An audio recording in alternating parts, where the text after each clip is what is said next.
കൊച്ചി നഗരത്തിലെ ആ വലിയ അപ്പാർട്ട്മെന്റ് സമുച്ചയത്തിൽ ഞാൻ താമസിക്കാൻ തുടങ്ങിയിട്ട് 6 മാസമേ ആയിരുന്നുള്ളൂ.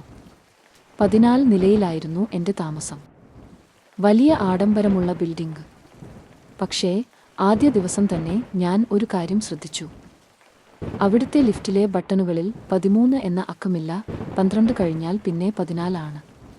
പാശ്ചാത്യ രാജ്യങ്ങളിലെ പോലെ 13 ഒരു ദുശഗുണമായി അവർ കാണുന്നുണ്ടാകുമെന്ന് കരുതി ഞാൻ അതങ്ങ് വിട്ടുകളഞ്ഞു. പക്ഷേ ആ വെള്ളിയാഴ്ച രാത്രി, ആ രാത്രിയെ ഓർക്കുമ്പോൾ ഇന്നും എൻ്റെ കൈകൾ വിറയ്ക്കുന്നു. ഓഫീസിലെ ജോലികളെല്ലാം കഴിഞ്ഞ് ഞാൻ തിരിച്ച് ഫ്ലാറ്റിൽ എത്തിയപ്പോൾ രാത്രി ഏകദേശം 2 മണി കഴിഞ്ഞിരുന്നു. പാർക്കിംഗ് ഏരിയയിൽ പോലും വലിയ നിശബ്ദത. സെക്യൂരിറ്റി ഗാർഡ് തൻ്റെ ക്യാബിനിൽ ഇരുന്നു ഉറങ്ങുകയാണ്. ചുറ്റും കനത്ത മഴ പെയ്യുന്നുണ്ടായിരുന്നു. തണുത്ത കാറ്റ് എൻ്റെ ഷർട്ടിലൂടെ ഉള്ളിലേക്ക് അരിച്ചുകയറുന്നു.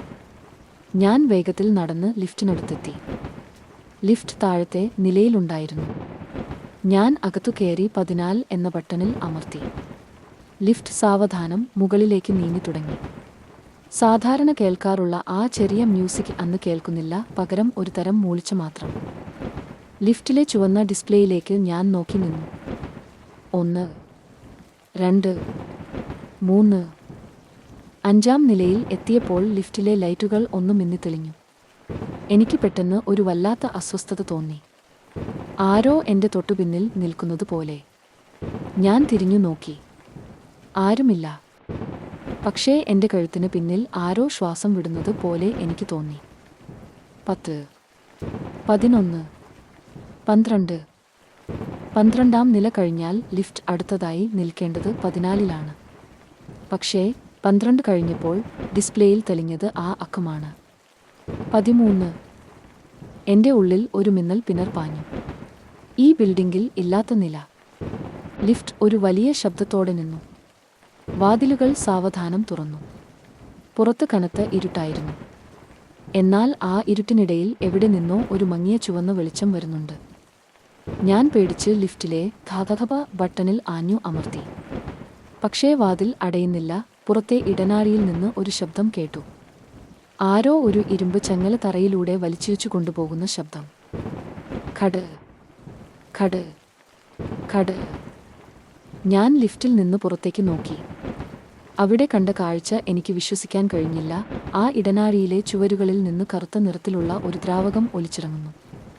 അന്തരീക്ഷത്തിൽ അഴുകിയ എന്തോ ഒന്നിൻ്റെ ഗന്ധം. പെട്ടെന്ന് ആ ഇരുട്ടിൽ നിന്ന് ഒരു രൂപം സാവധാനം തെളിഞ്ഞു വന്നു. അതൊരു മനുഷ്യരൂപമായിരുന്നു. ഒരു പഴയ ലിഫ്റ്റ് ഓപ്പറേറ്ററുടെ യൂണിഫോം ആണ് അയാൾ ധരിച്ചിരിക്കുന്നത്. അയാളുടെ തല ഒരു വശത്തേക്ക് ചരിഞ്ഞിരിക്കുന്നു, ഒടിഞ്ഞതുപോലെ. അയാൾ മുഖം ഉയർത്തി എന്നെ നോക്കി. അയാളുടെ കണ്ണുകളുടെ സ്ഥാനത്ത് വെറും മാംസം ഉരുകി ഒലിച്ച പാടുകൾ മാത്രം. വായ തുന്നിക്കെട്ടിയിരിക്കുന്നു. അയാൾ തൻ്റെ വിരലുകൾ ഉയർത്തി എൻ്റെ നേരെ ചൂണ്ടി. അയാളുടെ വിരലുകൾ അസാധാരണമാംവിധം നീളമുള്ളതായിരുന്നു.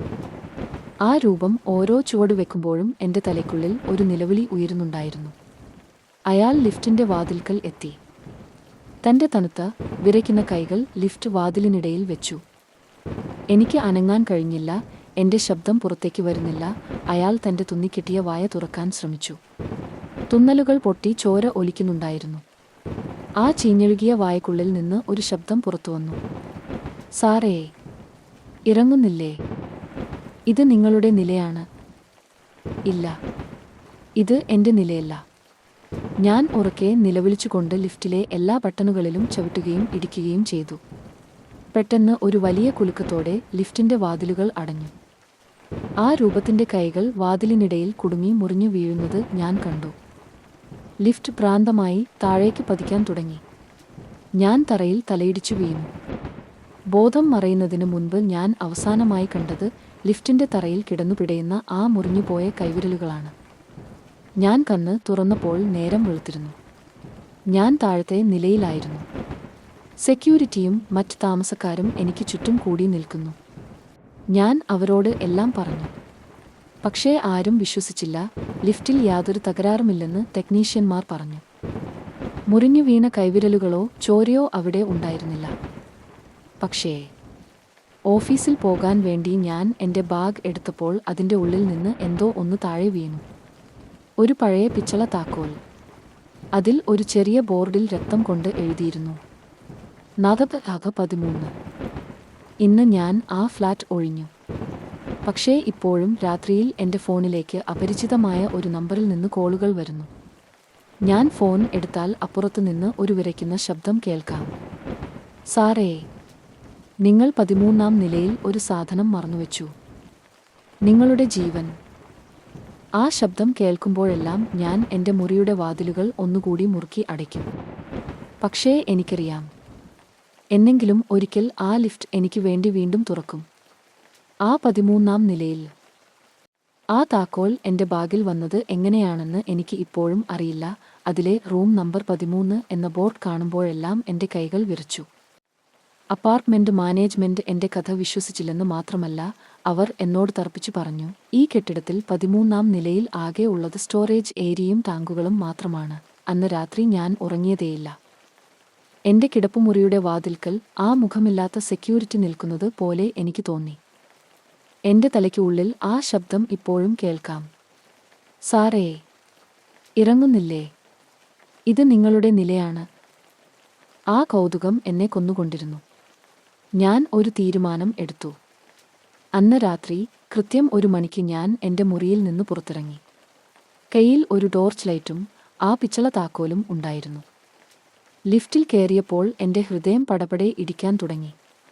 ഞാൻ ലിഫ്റ്റ് താഴത്തെ നിലയിലേക്ക് കൊണ്ടുപോയി. അവിടെ നിന്നാണ് ഞാൻ കയറിയത്. ഇത്തവണ ഞാൻ 14 എന്ന ബട്ടണിൽ അമർത്തിയില്ല. ഞാൻ എൻ്റെ വിരൽ 12-നും 14-നും ഇടയിലുള്ള ആ ഇരുണ്ട, തകരാറിലായ ബട്ടണിലേക്ക് നീട്ടി. ഇല്ല, ഞാൻ അത് അമർത്തില്ല. എൻ്റെ ഉള്ളിൽ മറ്റൊരു ശബ്ദം എന്നോട് മുന്നറിയിപ്പ് നൽകി. നീ അതിനെ തൊട്ടാൽ പിന്നെ തിരിച്ചുവരില്ല. എൻ്റെ ഉള്ളിലെ ഭയം എന്നെ തളർത്തി. ഞാൻ ആ ഇരുണ്ട വിടവിൽ അമർത്തിയില്ല. പകരം ഞാൻ 14 നിലയിലേക്ക് തന്നെ പോയി. എൻ്റെ ഫ്ലാറ്റിൽ തിരിച്ചെത്തി. പക്ഷേ സാവധാനം ഞാൻ മറ്റൊരു കാര്യം ശ്രദ്ധിച്ചു. എൻ്റെ അപ്പാർട്ട്മെന്റിലെ തണുപ്പ് കൂടി വരുന്നു. എൻ്റെ ടോർച്ച് ലൈറ്റ് തനിയെ മിന്നിമായാൻ തുടങ്ങി. ഞാൻ കട്ടിലിൽ കിടന്നു. അർദ്ധരാത്രി 2 മണി.